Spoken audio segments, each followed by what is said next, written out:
band together, and it would be the Shin Dogs. So we were the Shin Dogs. And that featured Delaney Bramlett playing bass and singing. Who later played with Eric Clapton to that record. Right. Yeah. And Joey Cooper, and Glenn Harden was on keyboard. And then we had Chuck Blackwell, who was a friend of Leon Russell's, playing drums. Wow. And we were the Shin Dogs. Wow.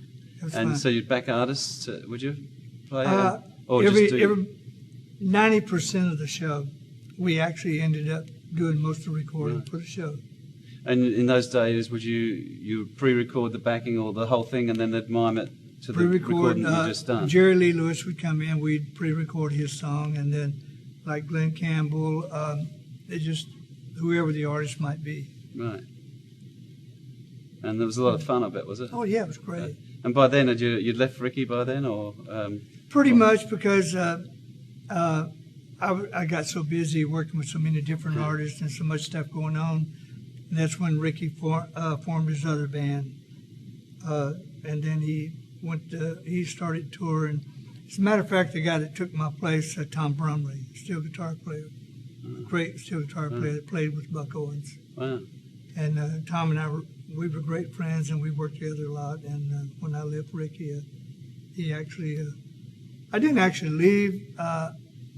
It just became a situation where I was so busy working with other artists, and Ricky had pretty much formed his the other band, Stone Canyon Band, and that worked out. Right.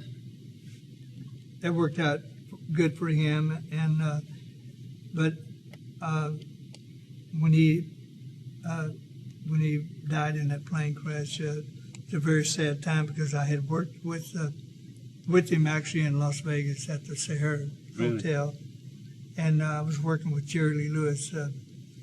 Ricky opened the show and we closed the show, and Ricky and I had a chance to visit for a couple of weeks, and it was really nice. And he invited me to come play on his last album he was working on. Unfortunately, it didn't happen. He had the terrible accident. Wow. But him and Elvis were good friends. And were you doing any sessions at that time when you were doing the Shindig show? Were you actually playing anyone's records? One after another, five a day, 7 days a week. It was incredible. Any with every artist you could think of, just pick one out of the hat. Just unbelievable. Wow. What's any favourites that you played on? Anything you got to show a bit of James Burton on?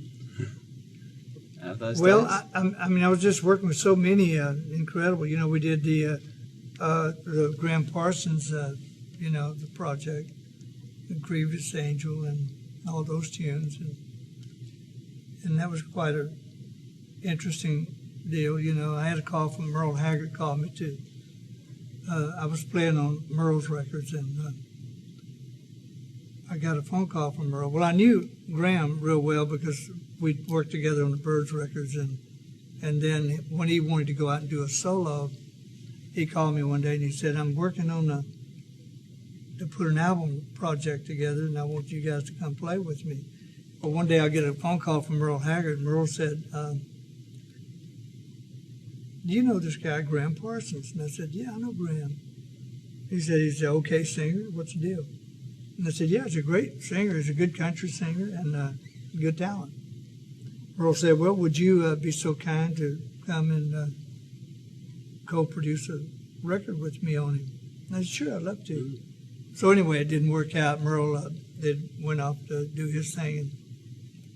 But I got a phone call a few weeks later from Graham and said, and he jumped through the phone. He said, I got a deal on Warner Brothers. And his manager, Ed Tickner, he was a great guy and a great manager. So what happened was we put the project together with Graham, went in the studio, got some great records, and Ronnie Tutt and Glenn Harden played on most of those records with us. And actually Glenn played on all of them. We had like 3 different drummers at different times, and it was really good stuff. And Emmylou Harris. Yeah, and that's where you would have got to meet her first, I guess. Yeah. What a great singer and she was just a doll, and she was singing with Graham in the background and everything. Yeah. And when Graham passed away, Ed Tickner, who was managing Graham, started managing Emmy, and we put the same deal together. Well, that was the Hot Band, was it? Hot Band.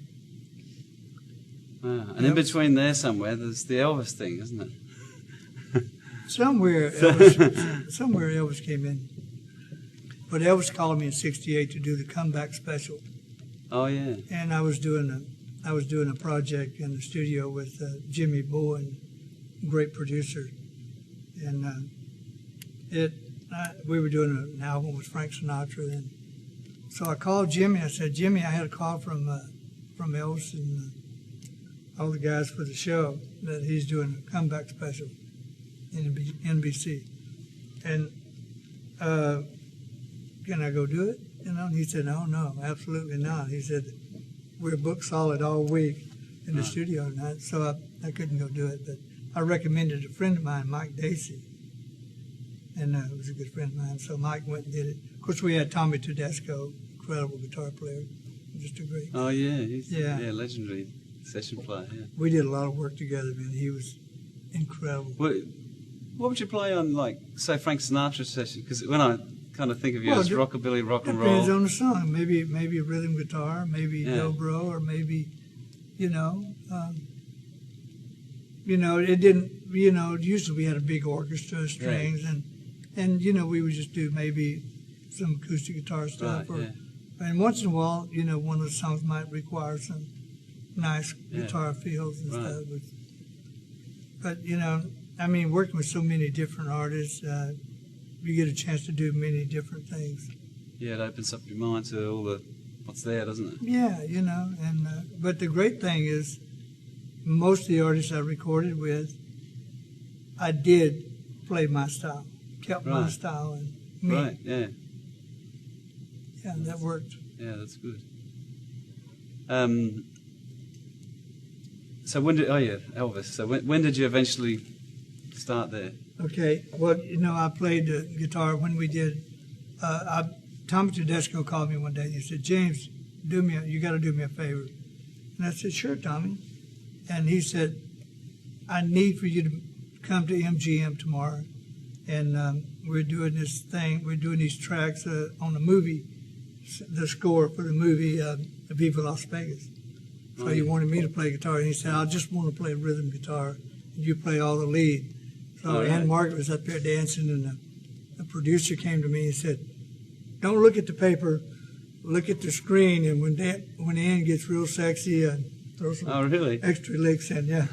So that was pretty interesting doing that. But that was, and I played on some of the early different movies. Did you play on the single? Did you play on that one? Not the single.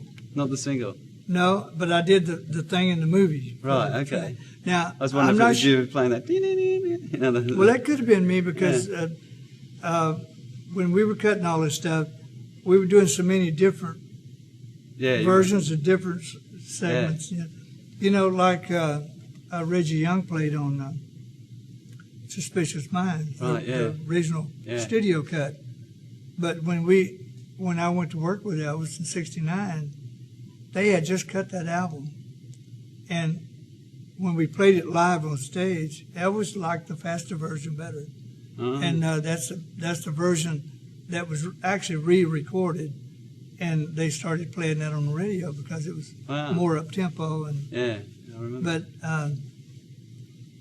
there's a lot of good stuff, interesting.